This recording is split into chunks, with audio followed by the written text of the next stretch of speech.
What does a spoiled rich girl, an owner of a failing lodge, and an influencer all have in common? Finding love after tragedy during Christmas. Let's explain.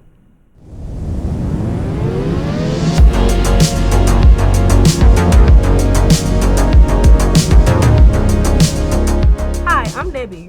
And I'm Sunny. And today we're going to talk about an absolute gem, a creme de la creme of Christmas movies, Falling for Christmas. We originally planned on watching a totally different set of specials, but after seeing the ridiculous trailer on Netflix, we realized we had to review this film.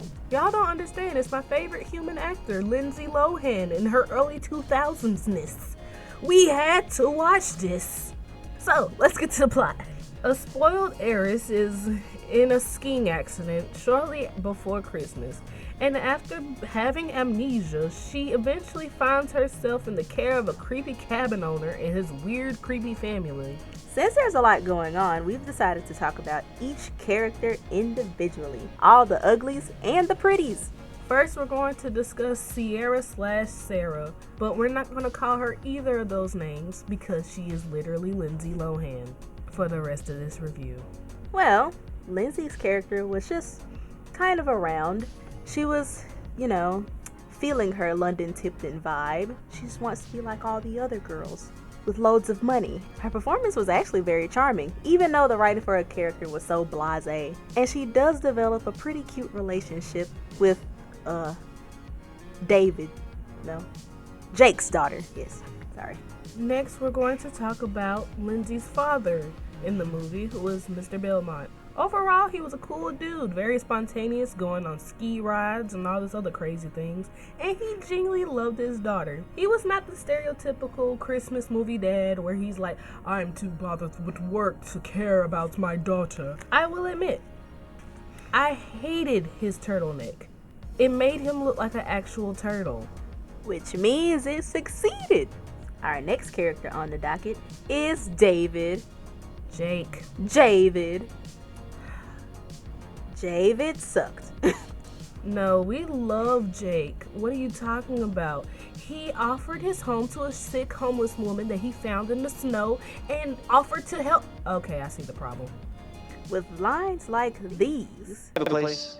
The lodge. We have some cancellations. She could stay with us. And actions like these. And you are? This is Jake Russell. He's the one who found me. It's pretty clear how suspect he is. Now we move on to Jake's daughter, Abby. She's adorable, but she's going to die. I'm sorry. What? It's anime rules.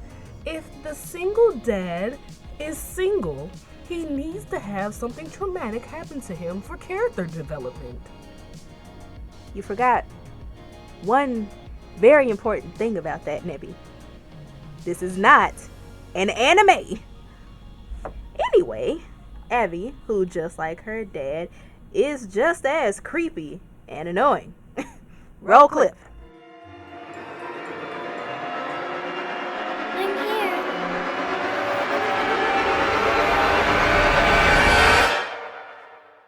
Moving on, we have the next character of this movie, Alejandra, who is Abby's grandma and Jake's mother-in-law, who is grandmaing it up throughout the whole movie and is dropping strange exposition to Lindsay like she would care. Next up, we have Ralph. He was a real one.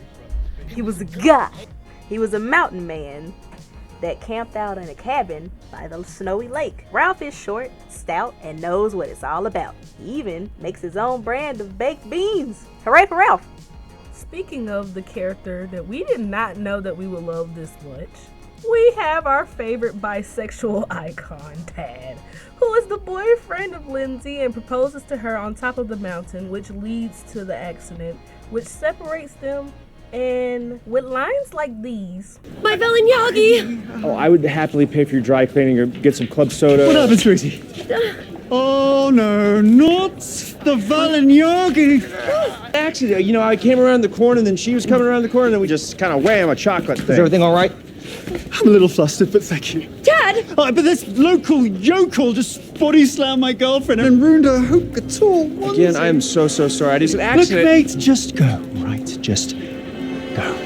That way. You can see the appeal. He was not the stereotypical trope of a boyfriend where he's too busy to be in a relationship. Or, I just want to be with you because you have money, or you will enhance my job stability with my followers. He was a genuinely cool dude. And he actually genuinely cared about Lindsay. He is just a wee bit pompous. And dare I say, fabulous. Now is a bunch of bonus characters. These characters did not have enough information to talk about them for like more than 15 seconds. But we're gonna talk about them anyway. They're not that important though. One, we have the real life Santa Claus. And I don't understand why. The movie honestly doesn't need him to be here. And I think he caused the main conflict of the movie. The blizzard that knocked Lindsay and Tad off the mountain in the first place. With his weird Christmas magic or whatever.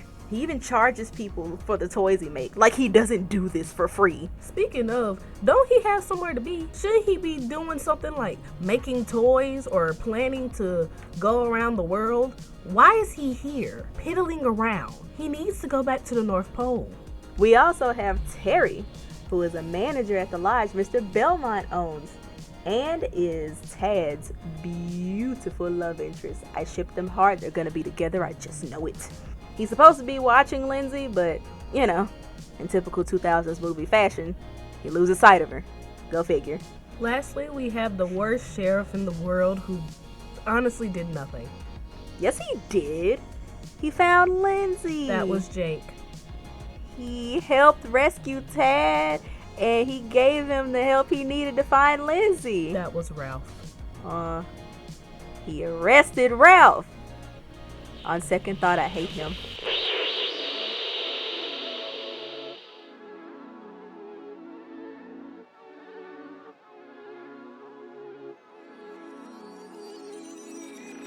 Some of the pros of the movie was the cinematography and the music. They really helped the mood. The stunt doubles were stunning. But this movie had a ridiculous amount of exposition, especially towards Lindsay. We had a lot of characters telling Lindsay about things she would not ever care about. It felt very weird and also obsessive. What do you mean? She was there for 2 months. That's plenty of enough time to form a bond. It's been 4 days. That can't be right. That was 2 months of character development for... It's been 4 days. Roll the clip. I don't know where she is. What? I asked you to take care of her while she was here. Well, yes, but she and Mr. Fairchild went skiing the other day, and that's the last time that I saw her, so... What do you mean the other day? Are you telling me that you haven't seen my daughter in 4 days? He fell in love with her. In 4 days. Mm-hmm. Wow. Humans move fast. I don't think that humans do. I think the movie did. Oh. So yeah, that's the movie. Hey. You're not just gonna gloss over the absolute filet mignon. That was the ending, were you? You're not gonna gloss over that. You're not. I guess not. You wanna talk about it? Of course I do. I'm so glad you asked. So, the ending is peak 2000s Hallmark movie. It had all the hallmarks. We get the obligatory rush scene so he can go find his lost lover before she leaves in her dad's stretch Hummer. We also have the obligatory pep talk by his snaggletooth daughter to go chase his dreams, follow his heart, and marry her a new stepmother. All that wonderful stuff.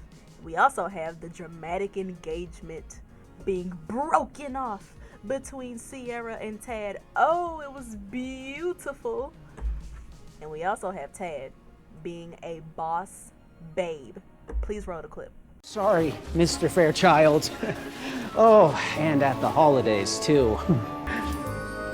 You, Terry? Yep. What are you doing for New Year's?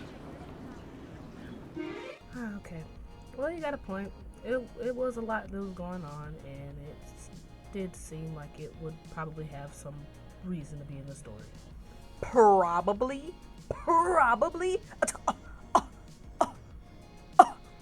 I can't believe you. Well, that's the movie, and overall, it was a silly, fun movie. If you want to watch it, it's on Netflix. Till then, Merry Chrysler. Bye. Bye.